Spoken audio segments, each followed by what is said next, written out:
Hey guys, this is Peter and welcome back to my channel. और आज मैं आप लोगों के साथ लेकर आया हूं एक कैप्टन अमेरिका यानी कि स्टीव रॉजर्स की सीरीज को। तो जैसा कि आपने अब तक मेरे चैनल के ऊपर जो बेसिकली एवेंजर्स की सीरीज, न्यू एवेंजर्स की सीरीज और सीक्रेट एवेंजर्स तो देख ही लिए होंगे, जिसके बाद आपको ये पता चल गया होगा कि बेसिकली स्टीव रॉजर्स जो हैं अब इस पूरी की पूरी हीरोइक एज के बाद से वो एक तरह के निक फ्यूरी जैसे कमांडर बन चुके हैं, जो कि सारी की सारी टीम, सारी की सारी सुपर हीरो कम्युनिटी के ऊपर एक तरह के हेड बने हुए हैं, जो कि सबको डायरेक्शंस दे रहे हैं कि किस टीम को क्या करना है और किसको किस तरीके से परफॉर्म करना चाहिए।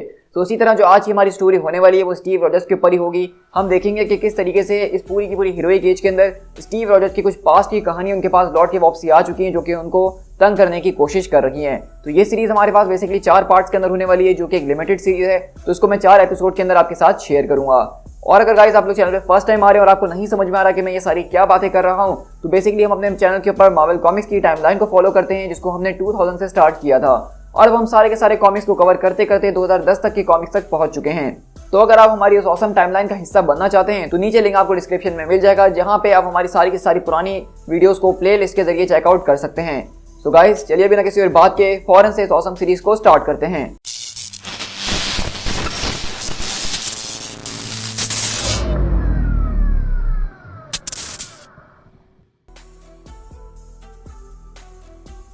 तो हमारी कहानी की शुरुआत एक प्रोलॉग के साथ होती है, जहां पे बताया जाता है कि इस सब की शुरुआत एक साइंटिस्ट के साथ होती है, एक विसिल ब्लोअर जो कि इंतजार कर रहा था अपने कॉन्टैक्ट का, जो कि उसको यूनाइटेड नेशन की तरफ से आज रात यहाँ पे मिलने वाला था।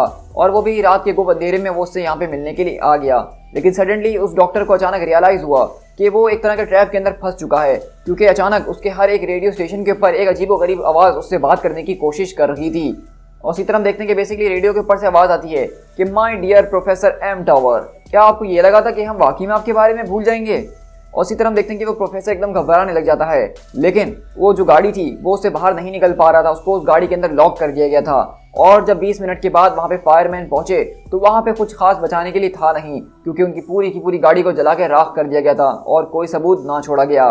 तो ये बेसिकली हमारी कहानी का प्रोलॉग था कि हमने देखा कि किस तरीके से एक खतरनाक किस्म के ग्रुप ने एक पूरे के पूरे साइंटिस्ट को उसकी गाड़ी के अंदर बंद करके ही जान से मार दिया। तो इसी तरह हमारी कहानी की शुरुआत स्टीव रॉजर्स के साथ होती है, जहां पे हम देखते हैं कि उनके पास आज मिलने के लिए कोई और नहीं बल्कि MI13, जो कि ब्रिटिश की जो है एक तरह की एजेंसी है शील्ड की तरह ही, वो उनका एक मेंबर इनसे मिलने के लिए आया है।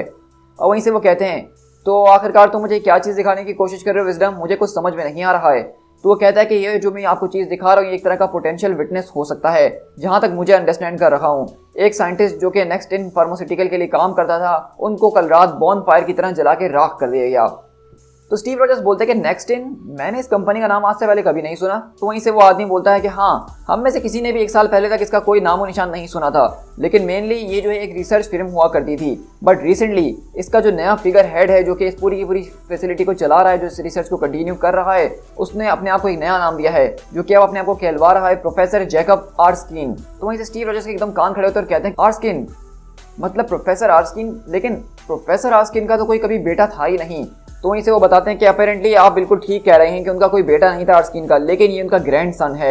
यानी कि अगर इनकी फैमिली हिस्ट्री की बात की जाए तो ये बेसिकली आर्स्किन की एक बेटी है, जो कि उनसे काफ़ी टाइम पहले अलग हो चुकी थी। ये बेसिकली उनका बच्चा है। तो एक तरह से देखा जाए जो प्रोफेसर आर्स्किन थे, जिन्होंने सुपर सोल्जर सीरम को बनाया था, ये उनका पोता है, ये उनका नवासा है। और वो बताते हैं कि किस तरीके से उसके फादर, जो कि अपने आप को टेलर पैक्सटन के नाम से जाना करता था, मेरे ख्याल से आप उसको अच्छे तरीके से जानते ही होंगे।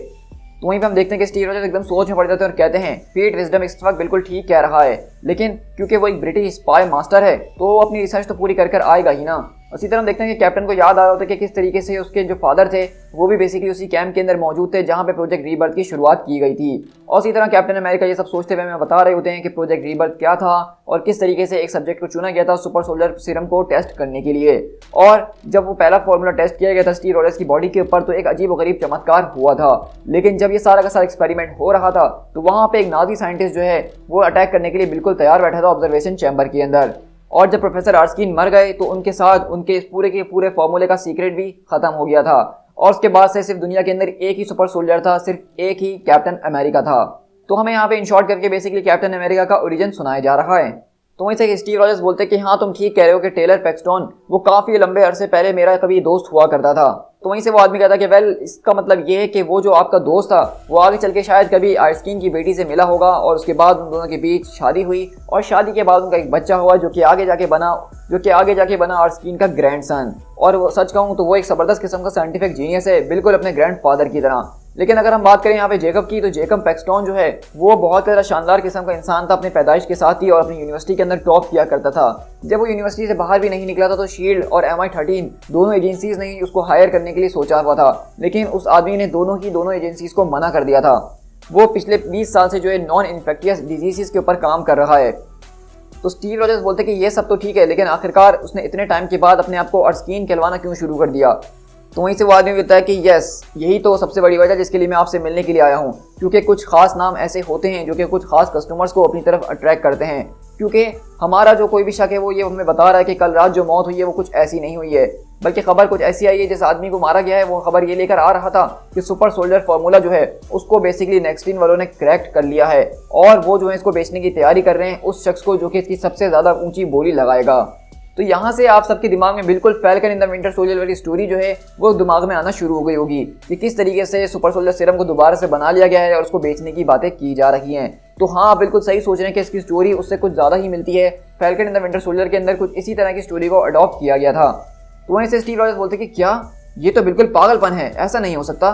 तो वहीं से वो आदमी कहता कि हाँ, आपने बिल्कुल ठीक कहा, ज़रा सोच के देखिए, लेटवियर का हर एक सिपाही, बगदाद के अंदर हर एक सुसाइड बॉम्बर, वो सब बिल्कुल अगर आपके जैसे हो जाए तो इस दुनिया के अंदर क्या ही कहर मचेगा। तो स्टीव रॉजर्स बोलते हैं कि ये तो बहुत ही बुरी खबर है। तो वहीं से वो आदमी जा रहा था और कहता है कि जहाँ तक रही मेरे सुपीरियर्स की बात, तो आप इस बात को जानते हैं कि हमारी यहाँ पे कोई मीटिंग हुई नहीं है, मेरे और आपके बीच कभी ये कन्वर्सेशन हुई नहीं है और हम दोनों ज़िंदगी में इससे पहले कभी मिले नहीं हैं। मैंने आपको ये खबर इसीलिए दी क्योंकि मुझे लगता था कि आपको ये पता होना ही चाहिए। और इसी तरह हम देखते हैं कि बेसिकली उसी रात स्टीव रॉजर्स अपने मिशन के ऊपर निकलते हैं सबको पता करने के लिए और बताते हैं कि इस सब की शुरुआत करने के लिए मुझे जाना पड़ा मादरीपुर, क्योंकि जो इंटेल मुझे विजडम की तरफ से मिली थी वो मुझे बता रही थी कि नेक्सटिन फार्मा जो है वो बेसिकली पूरे के पूरे गाला को होल्ड कर रही है अपने सारे के सारे शेयर होल्डर्स के साथ हाई टाउन मादरीपुर के डिस्ट्रिक्ट के अंदर। और वैसे भी इन सारे के सारे धंधों को करने के लिए मादरीपुर से बेहतर जगह कोई हो नहीं सकती है, क्योंकि देखा जाए तो ये पूरा का पूरा आइलैंड नेशन जो है इस वर्ल्ड के ऊपर होने वाली सबसे ज़्यादा करप्ट जगह है। और नेक्सटिन ने इस चीज़ को बिल्कुल ऑब्वियस कर दिया कि वो यहाँ पे कुछ ऐसा करने की कोशिश कर रहा है जिसके लिए उसको ये सब कुछ करना पड़ रहा है। इसने यहाँ पे पूरे के पूरे होटल बिल्डिंग को जो है रेंट पे ले लिया है और यहाँ पे ज़बरदस्त किस्म की सिक्योरिटी के और इंटरेस्ट के इंतजाम किए हुए हैं। तो अगर आप यहाँ पे स्टीव रॉजर्स के कॉस्ट्यूम के ऊपर गौर करें तो ये कुछ उसी तरीके का जिस तरीके से हमने स्टीव रॉजर्स को कैप्टन अमेरिका विंटर सोल्जर के अंदर अपने डार्क कॉस्ट्यूम के अंदर देखा था, जो कि अब तक का मेरा फेवरेट कॉस्ट्यूम है कैप्टन अमेरिका के सारे कॉस्ट्यूम्स में से। इसी तरह हम देखते हैं कि बेसिकली ये स्टीव रॉजर्स बिल्कुल बैटमैन की तरह काम कर रहे हैं, जहाँ पे उनके पास जो है ग्रैबलिंग हुक मौजूद है जिसकी मदद से वो बिल्डिंग के अंदर जाते हैं। और इसी तरह हम देखते हैं कि बेसिकली यहाँ पे स्टीव रॉजर्स वॉशरूम के अंदर आते हैं, जहाँ पे वो अपने कपड़े वगैरह को चेंज करके इस तरह से पार्टी के अंदर आते हैं ताकि वो उसको एंजॉय कर सकें और सब कुछ पता लगा सकें। और वो बताते हैं कि मेरा प्लान बहुत ही ज़्यादा सिंपल है, मैं इस गाला को इन्फ्लेरेट करूँगा, आर्स्कीन को ढूंढूंगा और उसको थोड़ी सी होश में लाने की कोशिश करूँगा, लेकिन मेरे पास एक प्लान बी भी मौजूद है और उसके ज़रिए ये पूरा का पूरा इंटरनेशनल इंसिडेंट बन सकता है। और मैं इस बात की उम्मीद कर रहा हूँ कि मुझे प्लान बी इस्तेमाल ना करना पड़े। 1 घंटा मैंने एक आम आदमी की तरह यहाँ पे गुजारा, लेकिन अब मुझसे ये बर्दाश्त नहीं हो रहा है। इसी तरह हम देखते हैं कि स्टीव रॉजर्स वहाँ पे लोगों से पूछ रहे होते हैं, बातचीत वगैरह कर रहे होते हैं आर्स्कीन के बारे में कि क्या वो बना रहा है, क्या वो बेचना चाहता है। तो सब लोग यही बता रहे होते हैं कि आज रात यहाँ पे कोई बहुत ही बड़ी अनाउंसमेंट होने वाली है। लेकिन अगली बार स्टीव रॉजर्स को वो सामने दिख जाता है आर्स्कीन और कहते हैं कि वो रहा वो मैन ऑफ द आवर, वो उस VIP लेवल के ऊपर मौजूद है जहाँ पे और भी ज़्यादा सिक्योरिटी मौजूद है। मुझे अगर उस तक पहुँचना है तो मुझे सारी की सारी चीज़ों को अच्छी तरीके से मैप करना पड़ेगा। लेकिन ज़रा 1 मिनट, उसके साथ यहाँ पे कोई और भी मौजूद है। व्हाट द हेल, यह आर्स्कीन की बीवी है। और इसी तरह देखते हैं कि बेसिकली कैप्टन स्टीव रॉजर्स बताते हैं कि अचानक उसकी बीवी की शक्ल देखने के बाद मैं सीधा 1941 के अंदर चले गया और ऐसा लगने लगा कि वो कल की ही बात है, क्योंकि बेसिकली यहाँ पे जो लड़की मौजूद है ये दरअसल स्टीव रॉजर्स के साथ कभी उनके रिलेशन में हुआ करती थी जंग के टाइम के अंदर। और स्टीव रॉजर्स कहते हैं कि ये लगता है कि मेरे दिमाग के साथ कोई किसी किस्म की ट्रिक खेलने की कोशिश की जा रही है।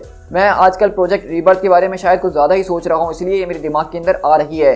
लेकिन इस लेडी की रिजेम्बलेंस ठीक उसी औरत से हो रही है जिसको मैं बहुत अच्छे तरीके से जाना करता था, और ये होना पॉसिबल तो है नहीं, लेकिन फिर भी आजकल हम जिस दुनिया के अंदर रह रहे हैं यहाँ पे क्या इम्पॉसिबल और क्या पॉसिबल है ये मेक सेंस करता ही नहीं है। तो मेरे ख्याल से अब मुझे अपना प्लान सी को फॉलो करना होगा, जो कि मैं अभी अभी इसको बनाना शुरू कर रहा हूँ। और इसी तरह हम देखते हैं कि बेसिकली आर्स्कीन अपनी वाइफ के साथ आगे जाता है और कहता है कि क्या मतलब है तुम्हारा कि सिक्योरिटी ब्रीच हुई है। हाँ हाँ ठीक है, मैं समझ गया हूँ, लेकिन शायद इसी के लिए तो मैंने तुम लोगों को पैसे दिए थे। आखिरकार यहाँ पे चल क्या रहा है? ये मीटिंग बहुत ही ज़्यादा ज़रूरी है, हम इसको चेंज नहीं कर सकते हैं, तुम्हें उस प्रॉब्लम को खुद से हैंडल करना ही होगा। लेकिन इसी तरह हम देखते हैं कि अर्स्कीन वहाँ पे लिफ्ट के अंदर जा रहा होता है और अगले पल स्टीव रॉजर्स आते हैं और वहाँ पे उसके दोनों गार्ड्स को डांट मार के सुला देते हैं और कहते हैं चलो इनके सिक्योरिटी पासेस को चेक कर लेते हैं। यहाँ पे सारी चाबियाँ मौजूद हैं लेकिन एलिवेटर की नहीं है, लगता है कि मुझे सीढ़ियाँ ही लेनी पड़ेंगी। और इसी तरह हम देखते हैं कि स्टीव रॉजर्स बेसिकली सीढ़ियों का इस्तेमाल करते हुए ठीक ऊपर के फ्लोर की तरफ जा रहे होते हैं जहाँ पे उसका पेंट हाउस है। लेकिन अगले ही पल हम देखते हैं कि यहाँ पे बेसिकली 3 ज़बरदस्त किस्म के बॉडी बिल्डर जो बॉडी गार्ड्स होते हैं यहाँ पे वो स्टीव रॉजर्स का इंतजार कर रहे होते हैं और कहते हैं कि मेरे ख्याल से तुम ही वो प्रॉब्लम हो ना जिसके बारे में बॉस ने हमें बताया था, लगता है कि तुम्हारी किस्मत बहुत ही ख़राब थी। और इसी तरह हम देखते हैं कि वो सारे के सारे गार्ड स्टीव रॉजर्स के ऊपर आके अटैक कर रहे होते हैं जो कि बहुत ही ज़्यादा ज़बरदस्त किस्म के बॉडी बिल्डर्स हैं। और स्टीव बोलते कि ये तो तेज़ हैं, मतलब इनके साइज़ के हिसाब से कुछ ज़्यादा ही तेज़ हैं। डैम इट, लगता है कि मैं लेट हो चुका हूँ क्योंकि ऐसा लग रहा है कि इन आदमियों के अंदर सुपर सोल्जर सीरम को इंजेक्ट कर दिया गया है। लगता है कि नेक्स्ट 10 वालों ने इसको अपने लोगों के ऊपर करना शुरू कर दिया है। मैं इस वक्त अपने गुस्से को मेंटेन करने की कोशिश कर रहा हूँ लेकिन मेरा ये सारी चीज़ें देख के खून खौल रहा है। लेकिन मैं ये कह सकता हूँ आखिरकार एक ऐसा ब्रिलियंट आदमी जिसने इस पूरी की पूरी नेशन को बचा के कैप्टन अमेरिका बनाया था, उसका पोता जो है ऐसी बेकार सी और स्टूपिड हरकत कैसे कर सकता है? क्या वो ये नहीं जानता कि ये सीरम कितना ज़्यादा खतरनाक है? क्योंकि आज तक जिस किसी ने भी सीरम को इस्तेमाल करने के बारे में सोचा है उसका नतीजा हमेशा ख़राब ही हुआ है सिवाय मेरे।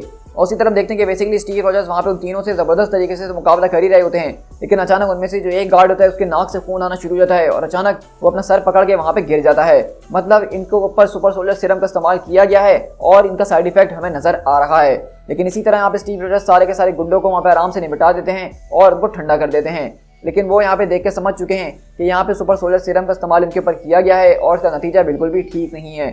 और अगले पल वो हैंक मकॉय इनके बीच की तरफ से दी हुई एक डिवाइस का इस्तेमाल करते हैं और उनके ब्लड को चेक करते हैं और वो ये बात पता लगा लेते हैं कि वाकई में इनके खून के अंदर सुपर सोल्जर सीरम को मिलाने की कोशिश की गई है। इसी के बाद हम देखते हैं कि Steve Rogers basically paint house के अंदर पहुंच जाते हैं जहां से आवाज़ आती है, मेरे ख्याल से अब आप शेडोज से बाहर आ सकते हैं कैप्टन। मैं इस बात की उम्मीद कर ही रहा था कि फाइनली जब ये ब्रीच हुई तो मैं समझ गया था कि आप ही यहाँ पे होंगे जो कि मुझसे मिलने के लिए आए हैं। तो वहीं से स्टीव रॉजर्स बोलते हैं कि मैंने तो तुम्हारी सिर्फ बिल्डिंग के अंदर ब्रीच की है लेकिन तुम अपने एथिक्स के साथ कर रहे हो जो कि मुझे बिल्कुल भी अच्छा नहीं लग रहा है। तो वहीं से अर्स्कीन बोलता है कि ज़रा एक मिनट, आपको इस बात का कोई अधिकार नहीं कि आप मुझे जज कर सकें। तो स्टीव रॉजर्स बोलते हैं कि आखिरकार तुम ये सब क्यों कर रहे हो? क्या तुम ये सब अपने फादर के बदले के लिए कर रहे हो कि वो सुपर सोल्जर सीरम उनको नहीं बल्कि मुझे दे दिया गया था? तो अर्स्कीन बोलता है कि रेवेंज, आप कहीं मेरी फैमिली की जो है बेइज्जती तो नहीं करना चाहते? आखिरकार क्या लगता है आपको रॉजर्स कि इस दुनिया के अंदर आप अकलौते ही हीरो हैं? जब आप वहाँ पे सारे के सारे नाजी से लड़ रहे थे, उन ट्रेंचेस के अंदर कैप्टन अमेरिका बन के सारी की सारी शोहरत बटोर रहे थे, तब मेरे फादर वहाँ पे मिलिट्री इंटेलिजेंस के लिए काम कर रहे थे और जर्मन के सारे कोड्स को क्रैक करने में उन्होंने ही उनकी सबसे ज़्यादा मदद करी थी। उन्होंने इस सब के लिए एक मिनट के लिए भी कभी नहीं सोचा और अपना सब कुछ जो है काम पे लगा दिया था। वो जो थे इस जंग के रियल हीरो थे। तो वहीं से स्टीव रॉजर्स बोलते हैं कि अगर तुम अपने फादर को इतना ही ज़्यादा हीरो मानते हो तो तुमने उनका नाम इस्तेमाल करना क्यों छोड़ दिया? तो अर्स्कीन बोलता है कि आपको क्या लगता है, मैंने अपनी माँ का नाम इसीलिए लिया ताकि मैं आपकी अटेंशन को ग्रैब कर सकूं। तो स्टीव रॉजर्स बोलते हैं कि वेल, अब मैं तुम्हारे पास आ गया हूं और मैं इस वक्त जानता हूं कि तुम सुपर सोलर सीरम को अमेरिका के एनिमीज़ को बेचने की कोशिश कर रहे हो। तो अर्स्कीन बोलता है कि क्या, मैं ऐसा नहीं करने वाला। देखिए मेरी बात सुनिए, मैं ऐसा कुछ नहीं कर रहा हूँ। मैंने अपने ग्रैंडफादर के फॉर्मूले को परफेक्ट ज़रूर कर दिया है लेकिन मैं उसके ज़रिए और जंगें नहीं करवाना चाहता हूँ, बल्कि मैं तो उसका इस्तेमाल करके कैंसर को क्योर करना चाहता हूँ। मुझे इस वक्त आपकी मदद की ज़रूरत थी और इसीलिए मैं आपसे मिलना चाहता था क्योंकि आप ही वो अकलौते शख्स हैं जिसके ऊपर वो सीरम ठीक तरीके से काम किया था। तो मुझे कुछ आपके सैंपल्स वगैरह लेने थे। तो इसे स्टीव रॉजर्स बोलता है कि बस रुक जाओ, इस वक्त तुम जो कुछ भी मुझसे कहने की कोशिश कर रहे हो मुझे इस पर ज़रा भी विश्वास नहीं है क्योंकि मैंने अभी भी बाहर देखा कि तुम्हारे खुद के सिक्योरिटी स्क्वाड जो है उनके ऊपर सीरम का इस्तेमाल ऑलरेडी हो चुका है। लेकिन वहाँ पे तुम्हारी जो वाइफ है वो बिल्कुल एग्जैक्टली उस औरत की तरह लगती है जिससे मैं 70 साल पहले मिला था। तो आखिरकार तुम यहाँ पे ये सब क्या करने की कोशिश कर रहे हो अर्स्कीन? तुम्हारा गेम क्या है यहाँ पे? तो वहीं पर अर्स्कीन बोलता है कि मेरी बीवी, आखिरकार तुम ये किस बारे में बात कर रहे हो? एक मिनट, तुमने क्या कहा कि मेरे लोगों को सुपर सोल्जर फार्मूला दे दिया गया है? ओह माय गॉड, लगता है कि ये मेरा हेड ऑफ सिक्योरिटी है, वो ऐसा नहीं कर सकता है। और इसी तरह हम देखते हैं कि कैप्टन स्टीव रॉजर्स बताते हैं कि जब यहाँ पे ये सारी की सारी बातें चल रही थी तो वो दोबारा से हो गया वो चीज़ जो कि मेरा वर्स्ट नाइटमेयर है। मैंने उस शॉट को आते हुए सुना तक नहीं, लेकिन जब मैंने पीछे पलट के ग्लास को टूटते हुए देखा तो मुझे ऑलरेडी बहुत देर हो चुकी थी और एक और प्रोफेसर अर्स्कीन जो है वो मेरे हाथों के अंदर अपना दम तोड़ रहा था और मुझे इस बारे में कोई आइडिया नहीं था कि यहाँ पे ये सब कुछ चल क्या रहा है। तो इसी तरह हम देख रहे हैं कि बेसिकली स्टीव रॉजर्स जिसको विलन समझ रहे थे, जिसको यहाँ पे रोकने के लिए आए थे, दरअसल वो खुद किसी और का विक्टिम था और इससे पहले कि यहाँ पे वो कुछ और बता पाता, अचानक वहाँ से स्नाइपर की गोली आके उसका काम तमाम कर देती है। To be continued.